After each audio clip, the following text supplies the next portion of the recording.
फ्लॅटकडं आणि जे काही कामं राहिले ते आम्हाला करून घ्यायचे आहेत आणि यांच्या खूप मागं लागून करून घ्यायला लागतं आहे, कारण हे काही यांच्या मनाने द्यायला तयारच नाही आहे. सो बघूया आज काय काम झालं काय नाही.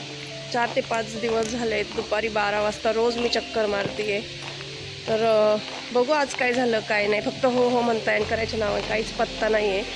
तर आणि माझ्यासोबत आजीसुद्धा येते बघा. आणि लिटरली एवढं ऊन आहे बाहेर, खूप डेंजर ऊन आहे. मला ना एक सांगायचं आहे की जो तुम्ही आता इव्हेंट झाला मागं तो बघितला, त्यांनी 1000 फ्लॅट जे आहे ते त्यांनी दिलेत असं त्यांनी याच्यामध्ये सांगितलं आहे, पण नाही दिले त्यांनी. हार्डली 70 ते 80 फ्लॅट फक्त त्यांनी दिले.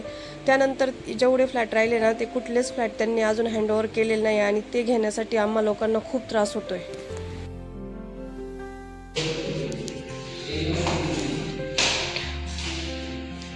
फक्त गाईज ना आमचं TV युनिट इकडं होतं, तर आम्ही ते चेंज करून इकडं घेतलं आहे. म्हणजे त्यांनी आज फक्त एवढंच वर्क केलं आहे आमचं 3 ते 4 दिवसामध्ये.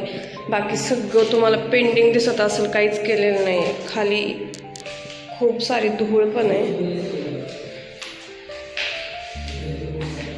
काहीच केलेलं नाही काहीच. आणि हे बघा गाईज, आम्हाला ना खूप छान असा व्ह्यू दिसतो बाहेरून. हे बघा स्विमिंग पूलचा व्ह्यू आहे आम्हाला.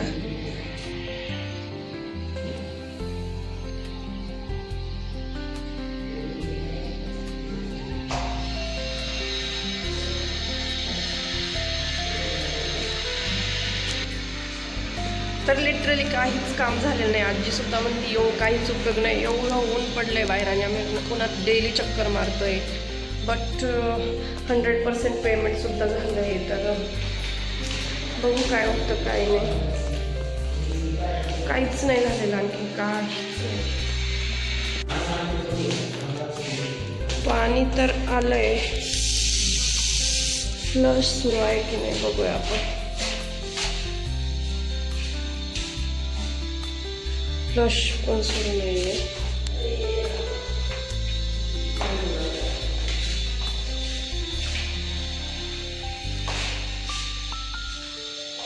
काय झालं काका? भैया क्या हुआ? इधर आपका तो चाहिए? हाँ हमारा है ना. इधर तक नहीं आया. क्यों? 2-3 दिन बाद. क्यों? इधर तक कौन सा है? होगा तो आज तैयार छोड़ के चली तो उतारा. कब तो आएगा ना. हाँ आएगा, आएंगे तब तो आएगा. ठीक आहे चलेगा, कुछ प्रॉब्लेम नाही. तर हे बघा गाईज, पूर्ण धुळा आहे पूर्ण. आणि आम्ही फर्स्ट बुकिंग केलं होतं म्हणून आम्हाला तुलसी वृंदावन भेटणार आहे. आता हे बघा कोणीतरी हे नळ सुरूच ठेवले. आता जर पाणी जर झालं सुरू तर हे सुरूच राहून जातील ना. त्यानंतर येथे पण काहीतरी प्रॉब्लेम झाला, काय असेल आय डोंट नो. हे मी रोज आले की रोज हे खिडक्या वगैरे रोज सगळं क्लोज करते, बट कोणीतरी रोज ओपन करून ठेवतं. ऑलरेडी धूळ खूप आहे त्यामुळे थोडीफार आलेली काय होणार आहे नाही का.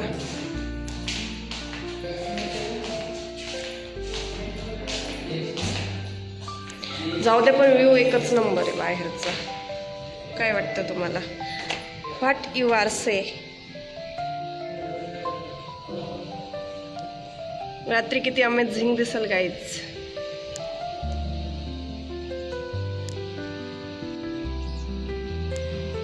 आणि हे जे गार्डन दिसतंय ना हे आमच्या शेजारच्या बिल्डिंगचं आहे, जिथे शिव कंटिन्यू खेळायला जातो तिथलचं ते गार्डन आहे. आणि समोर हे इथे ॲक्च्युली इथे ना स्विमिंग पूल आहे ना, तर इथे ते लोक क्लास घेतात. म्हणजे ती जिम आहे त्यात ते बॅडमिंटन, क्रिकेट, स्विमिंग वगैरे असे क्लास घेतात ते. वरती असं तुम्ही बघू शकता काहीच किती भयानक ऊन आहे, भयानक बाहेर. असो येऊन तर काहीच उपयोग झालेला नाही आहे.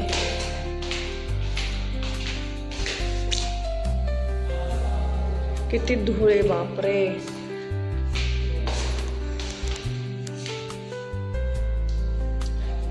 सगळं तसंच पडलेलं आहे सगळं, म्हणजे काहीच झालेलं नाही. माझ्या चप्पलचा पण आवाज येत असेल तुम्हाला, सो इग्नोर प्लीज.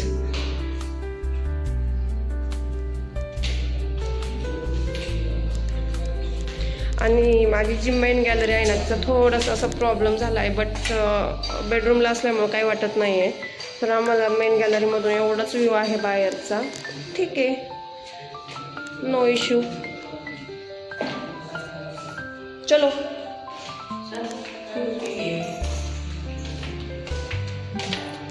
हे आहे आमचे 2 नेकवर पुढे. इकडे असं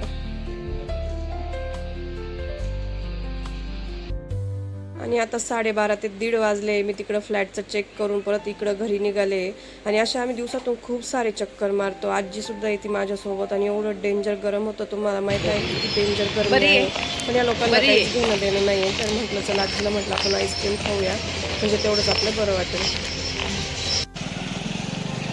आणि सगळीकडे पाण्याचं एवढे हाल असताना अक्षरशः जिथे राहतो तिथे आम्हाला पाण्याचा सुद्धा प्रॉब्लेम आहे. आणि इकडं एवढं पाणी व्हायला जाते. खरंच या गोष्टी बघून ना खूप वाईट वाटतं. जिकडे तुम्हाला त्या बिल्डिंग दिसतं ना, इकडे आम्ही राहतो आणि लिटरली तिथे खूप पाण्याचा प्रॉब्लेम सुरू आहे. आणि इकडे तुम्ही बघू शकता किती सारं पाणी व्हायला जातं आहे. म्हणजे माझं परत एकदा डोकं खराब झालं असंच म्हणायला लागेल आता. काय म्हणत होता तू आत्ता? मला काय म्हणत होता? मी म्हणू की कशी खातीये, अशी खातीये.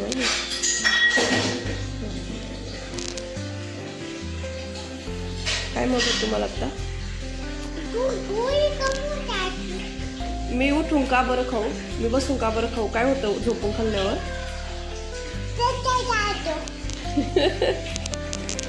लिटरली त्याचा एक हाती तो होता आणि मला म्हणत होता अगं आई उठून खा, उठून खा, तुला ठसका जाईल, उठून खा.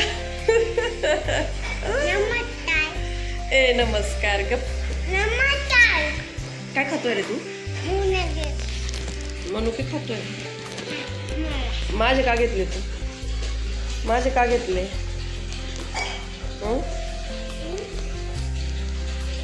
झोपून खाल्ल्यावर काय होतं म्हटलं तू? ठसका होतो.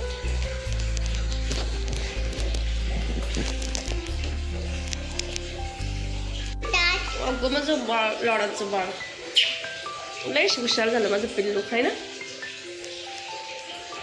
पिल्लाचं तोंड बघा. जे म्हणतात नाही की बाळाला खरंच आईची खूप म्हणजे खूप काळजी असते, तसं माझ्या बाळाचं काय आहे. आता आम्ही आवरून ना चाललो होतो मेडिकलला आणि त्याचं इथे चाललं होतं खेळायचं काम. तो कुठंच सोडत नाही असं की आता आपण खेळायचं बंद करू, असं तसं काहीच नाही. जिथे टाइम भेटेल तिथे तो म्हणजे तो थोडक्यात ना त्याच्या धुंदीत असतो असं म्हणायला काही हरकत नाही. आणि आमचं जे गेट आहे ना त्याच्यासमोर कंटिन्यू खोदकाम चालू असतं. 1 महिना खूप होतो जमीन खोदायची, काही दिवस ते गेट बंद ठेवायचं आणि परत सुरू करायचं. ते म्हणजे हेच सुरू असतं कंटिन्यू. काय चालू असतं ते काही कळत नाही. त्यानंतर खाली आलो तर श्री आलेला होता, जो की शिवचा बेस्ट फ्रेंड आहे. 2 जण खूप छान खेळत होते आणि त्यांचा टाईम पण मस्त जातो. तर सांगायचं एवढंच की आम्हाला खरंच आता ना असं वाटायला लागलं की यार आपण खूप मोठी चूक केली. कारण आम्हाला इकडं पण रेंट जातं आहे, तिकडचा पण EMI जातो आहे आणि इकडचं फुकट जातं असं वाटतं. कारण खूप सारे कामं झालेले आहे, फक्त जे काही छोटे छोटे कामं आहेत ते राहिलेले आहे. तरी पण त्यांचं ते चालूच आहे. आता त्यांचं पण बरोबर 1000 फ्लॅट त्यांना सगळे कंप्लीट करून द्यायचे, पण त्यांनी सांगायला पाहिजे होतं की अशा याला आम्ही देऊ असं तसं काहीतरी. पण जाऊ द्या, असू द्या, जे झालं ते झालं. भेटून जाईल आपल्या आत्ता. त्यानंतर मस्त बर्गरची पार्टी केली आणि असं संपवलं आजचा दिवस. भेटूया परत.